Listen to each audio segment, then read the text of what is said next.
Good afternoon and a very hearty welcome on behalf of the SIOS to the panelists as well as to the larger audience. We have invited a few people from the society as well as from outside. So let me extend a warm welcome to all of you at this discussion. I won't call it a webinar or anything. The idea of holding this was to have a little brainstorming after the um, important Quad Summit, which was held only on 24th.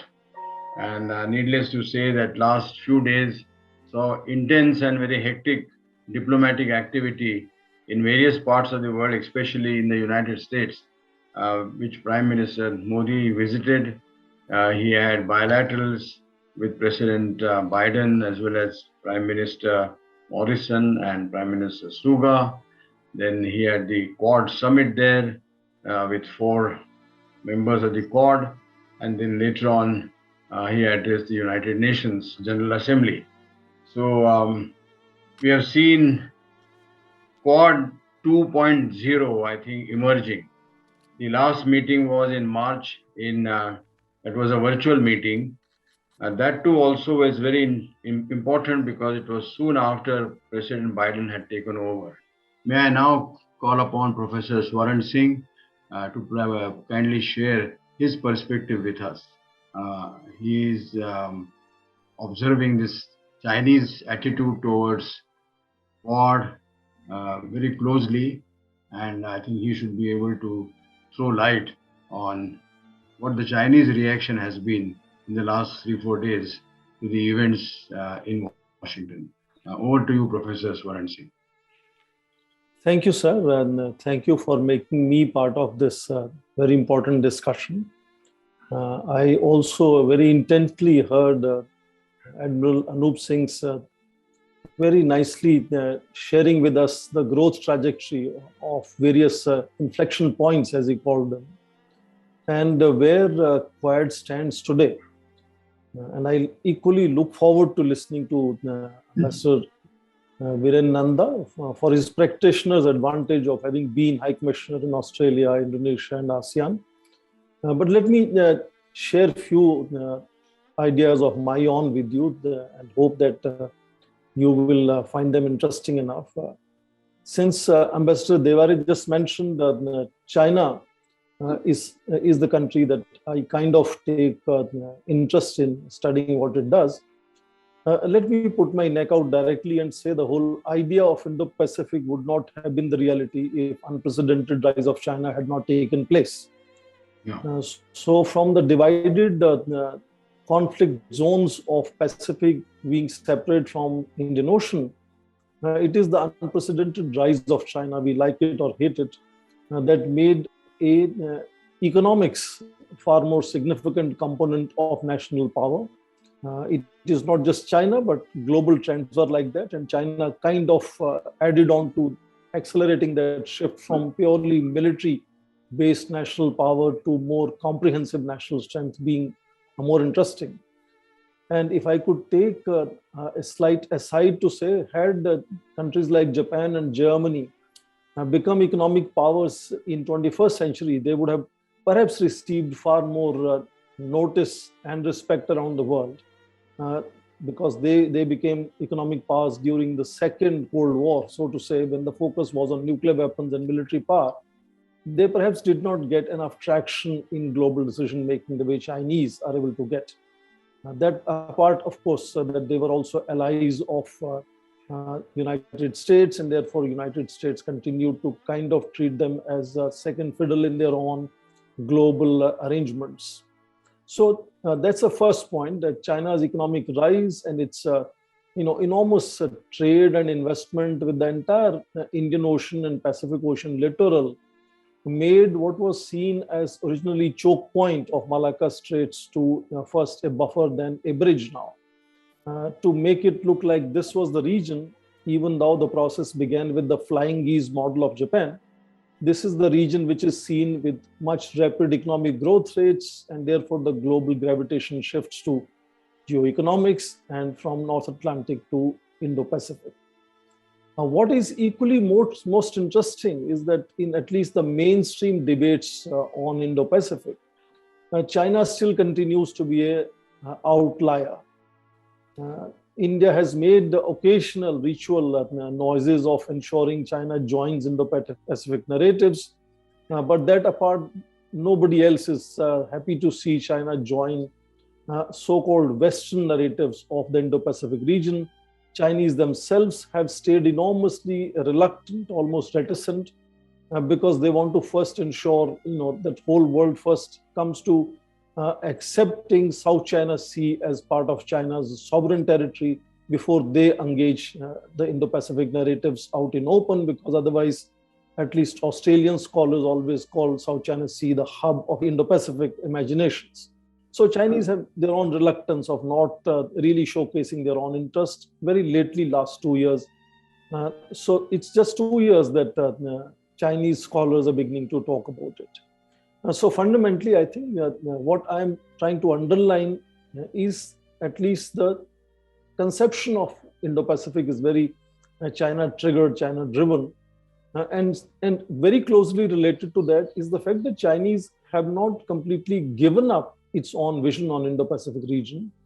And mention was made, for instance, to Maritime Silk Road and the larger idea of Belt and Road Initiative, which is very often now sort of put together as Xi Jinping's building of community of shared futures of humankind.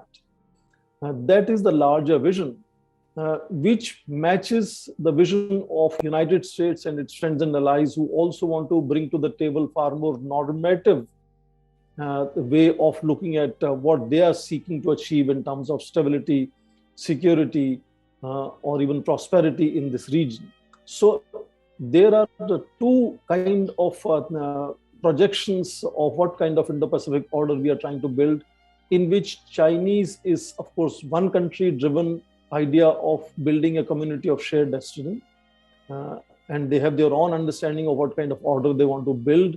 In each case, they are not the country that goes out and asks whether you have a democracy, whether you have human rights before they go and invest in these countries.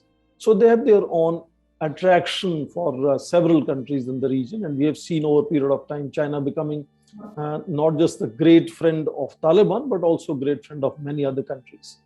And that increasingly puts enormous pressure on the world leader, United States, to ensure that its writ still runs large here in the region. And that is why United States has increasingly focused on building alternative structures in the Indo-Pacific geopolitical framework, in that sense, treating that as a one theater, large theater.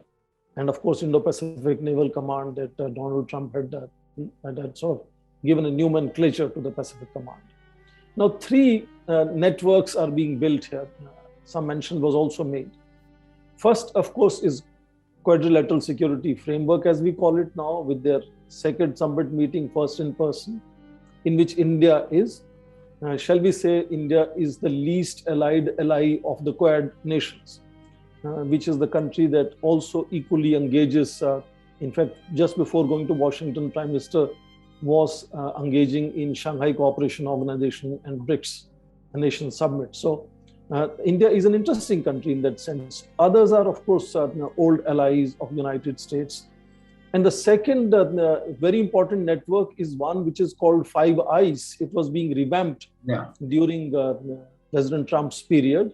It again has basically United States and its allies of post-Second World War period: Australia, Canada, New Zealand, United Kingdom, and United States. And the last one, which Admiral Singh just now mentioned, AUKUS, which again brings United States allies together. So fundamentally, networks are being increasingly driven by rise of China and the way it behaves and the way it has its own, whether you call it misadventures or opaqueness, debt traps, whatever, various kind of expressions have been made in Western narratives on what is happening as far as China is concerned. But that is the main trigger for why United States is busy launching one after another networks. Now, when United States is launching these networks in Indo-Pacific region, it has missed out working with its NATO allies. So we can hear the kind of very, very disjointed voices coming not only from Turkey, but now from France. And indeed, you would also remember that after that AUKUS was announced and France withdrew its ambassadors from United States and Australia, President Joe Biden was, I wouldn't say desperately, he was trying to talk to Emmanuel Macron, who wasn't talking to, returning the call or wasn't fixing the time.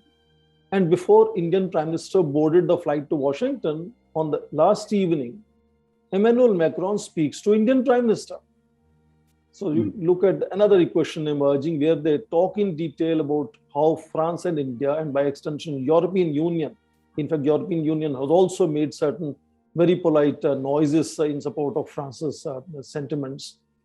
India being a close partner of France and European nations in ensuring peace, security, stability, etc. in the Pacific region. So multiple sort of disjunctions within these players one can notice, just as Britain jumps in after Brexit to be part of the AUKUS, France is moving in a slightly different direction and looks at India. Of course, India, France in the last 5 years have also developed their own better understanding in terms of Indian Ocean or defense cooperation, etc., etc. So multiple players are here. So how does India fit into these multiple players? Obviously, India is preoccupied, if not obsessed, with strategic autonomy, and it stays so, if not non-alignment. So India would not have in any case liked to be part of any of these other, whether Five Eyes or it is AUKUS, because remember the speech of Prime Minister at Shangri-La Dialogue 2018, he had underlined he wouldn't like to see Indo-Pacific becoming an exclusive club of any few countries. It should be open, and he was repeatedly inviting Russia and China to come into it. And he underlined he doesn't want to see it militarized. So India is located where it has its own comfort zone, which is Quad.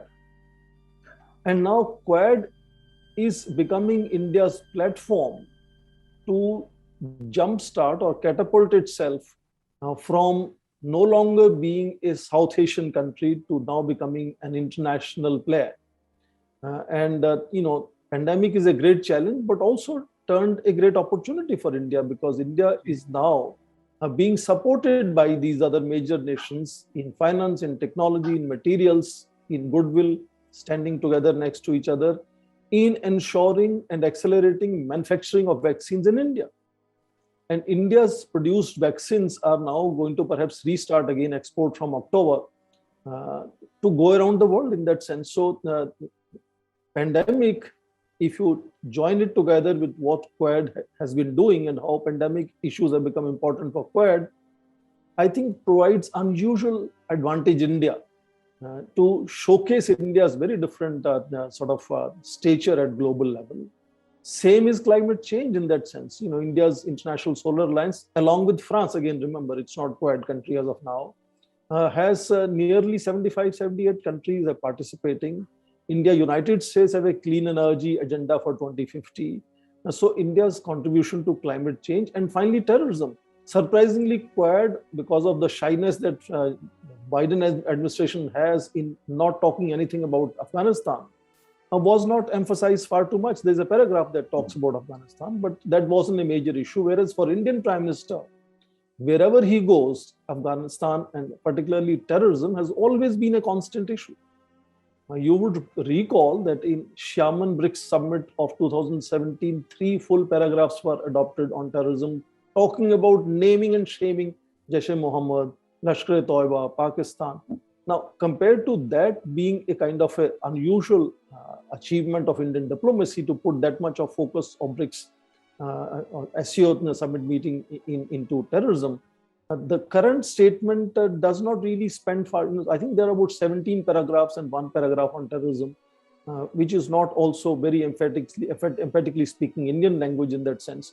So India's global role in building an international convention on terrorism at the United Nations, now being a country which is increasingly setting what would be the benchmarks at the global level, at least in the global community led by United States on the one side, and again on terrorism disjunction with countries like Turkey, Pakistan, China, Russia, who have a different take on how they want to deal with Taliban, which is to me a regional issue.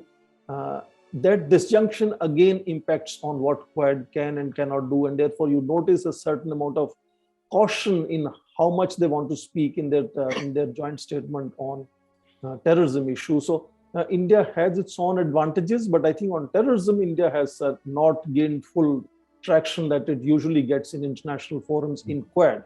And that is my last point to say. Perhaps Quad is under stress of China's constant rise. You have all noticed that Chinese now are celebrating having crossed 100 trillion yuan GDP, which is almost hitting 16 trillion yuan, 16 trillion current dollar terms. And so they have deep pockets. You may not like the way they operate, but they can constantly go on investing in some of these countries where they don't ask questions about democracy. And those regimes are happy to engage China in that sense. And some of them even in Europe are doing that. So that constant stress and the recession in G7 economies, which is pushing them now to talk about, blue dot networks and build better world, build better health sector, which is more normative and discursive rather than empirical on the ground promises to be made, which is Chinese are able to do that. So I think increasingly one notices that in terms of deep pockets, China continues to have advantage and therefore will continue to cause anxiety in Quad countries and to some extent guide in what direction Quad and other networks like Five Eyes or AUKUS will evolve in coming times. But definitely India is at home with normative discourses. And if Quad continues to be, and so are other networks continue to be speaking the language of building institutions, quality controls, rule of law, fair trade and things like these, India is much at home in engaging itself with that in a limited bandwidth of quadrilateral security framework, which has now added so many other things other than the three working groups that we had kind of looked at as what Quad is doing. And they are now moving to space technologies, to 5G technologies. They have even created fellowships. What I'm saying is they are becoming more like India's vision of what India is at home with. So definitely India will continue to be at home with how Quad is evolving, but whether Quad will be able to stand up to China, I would not give it full marks. I think it still has enormous challenges, and the bigger idea of building community of shared destiny of humankind is a parallel narrative funded by deep pockets, which has its own strengths, and therefore I think it would constantly try to balance China. But whether it will end up marginalizing China, I wouldn't put my money on that. Thank you, sir. Thank you very much, Professor Swaran Singh. You have made several very important points. I think what you said is that China is not giving up its narrative on Indo-Pacific.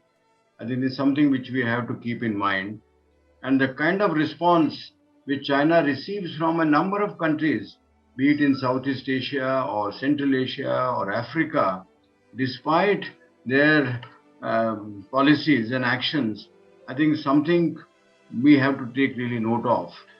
Well, we have had a very interesting presentations from three very eminent speakers. Are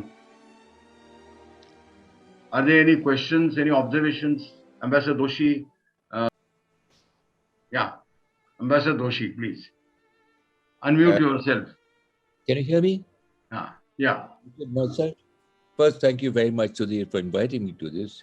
I've really learned a lot and filled many gaps in my knowledge, listening to the real experts on this, and you yourself, all four of you. I have one question. Lately, many strategic experts and others in China have been talking about China's core concerns. Now, the core concerns are, most of them, of course, in the Western Pacific. And I presume that we can also, the core concerns include the concerns with us. In the Western Pacific, the core concerns include Taiwan, the South China Sea, and the Senkaku Islands, principally.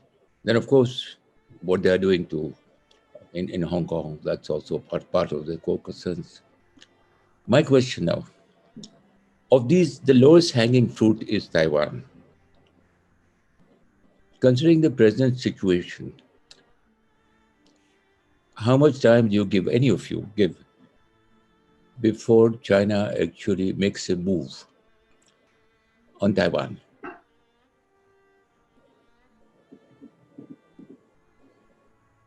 Well, $1 million question, but you never know. It could be well within the reach of the Chinese, and the kind of expansionist policies and designs they have been displaying, it may not be out of the realm of possibility. But would Professor Swaran like to comment on this? Swaran? Let me try. As you mentioned, this is a rather complex, I would even dare say, a bit of a rhetorical question. What I want to underline is that we perhaps need to look at the methodologies of China being different when it seeks to expand its influence. A mention of Hong Kong was made. We don't hear any debate blaming United Kingdom for leasing that territory for 99 years, but we blame China when it leases the territory in Hambantota in Sri Lanka. We may have views of two countries which are at variance. So China fundamentally is not planning to, sort of invade Taiwan the way Western nations imagine in terms of territorial sovereignty being sanctimonious. China has already invaded Taiwan in that sense. From old language of Mao saying we need integration of Taiwan, to assimilation of Taiwan, to winning hearts and minds, each next leader has given new nuance to what they want to do with Taiwan. So in that sense, I don't think that Chinese will ever give the pleasure to the United States of physically invading militarily that island country. The converse, the opposite example would be the one of 1995, when Taiwan for the first time decided to hold democratic elections. And there was enormous tension. Chinese were trying missile tests. And a kind of a scenario was being built that China could do something nasty. I remember at that time, I think President Clinton was in office. All we heard was enormous rhetoric. And even from the dates that were given as to when the American fleet would be entering the Taiwan Straits, they were delayed by 3, 4, 5 days, I think. So despite that Taiwan Relations Act, assuming China goes berserk or foolish to launch a physical attack on Taiwan, I am not too sure if United States is going to take on China simply because Taiwan is being sort of on the anvil for a loss. I'm saying that's a kind of a very rhetorical, very hypothetical question. My greater trust is that Chinese are not going to fall prey to physically launching an attack on Taiwan. Taiwan for Chinese is already fully integrated in terms of economy, society, folklore, music, education, intellectuals, everything. So I don't think that Chinese are, let me also provoke, I think, further discussion by saying Chinese have shown extreme flexibility compared to how rigid sometimes the United States can behave by accepting Hong Kong in terms where even after Hong Kong comes back to motherland, it has to stay the same as British wanted to keep Hong Kong for next 50 years. That's a great accommodation. They still have different flag, different currency. I find it easier to enter Hong Kong sometimes than Chinese find to enter Hong Kong. So Chinese would show some flexibility with Taiwan as well. I think they've shown that flexibility over a period of time. So Chinese invasion of Taiwan will happen so imperceptibly